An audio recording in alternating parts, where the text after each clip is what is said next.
السلام علیکم ورحمۃ اللہ وبرکاتہ۔ بسم اللہ الرحمن الرحیم۔ اگلا سوال یہ ہے کہ کیا ٹوتھ پیسٹ کرنے سے روزہ ٹوٹ جائے گا؟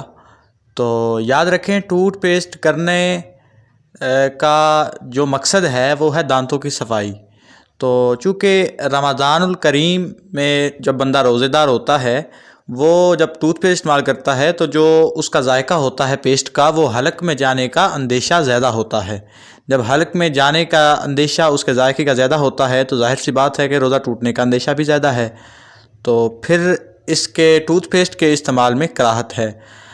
اور ہاں، اگر کوئی بندہ جو ہے وہ کرنا چاہتا ہے دانتوں کی صفائی، تو مسواک جو کہ سنت طریقہ ہے، تو روزے کے حالت میں بندے کو مسواک استعمال کرنا چاہیے، جو کہ زیادہ بیسٹ ہے۔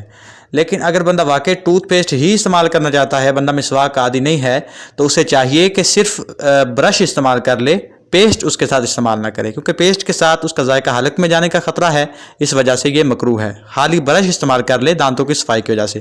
ویسے بھی سرکار کی حدیث پاک ہے، میرے آقا صلی اللہ علیہ وآلہ وسلم نے ارشاد فرمایا کہ روزے دار کی منہ کی بدبو مجھے جو ہے وہ جنت کے پھولوں کی خوشبو سے بھی، عنبر سے بھی زیادہ جو ہے وہ پسندیدہ ہے۔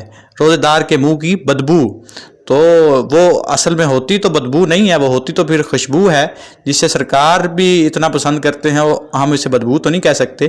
تو ویسے جو منہ سے ایک طرح کی بو آتی ہے، وہ روزہ رکھنے کی وجہ سے، سرکار فرماتے ہیں کہ وہ مجھے جنت کے پھولوں سے بھی زیادہ عزیز ہے۔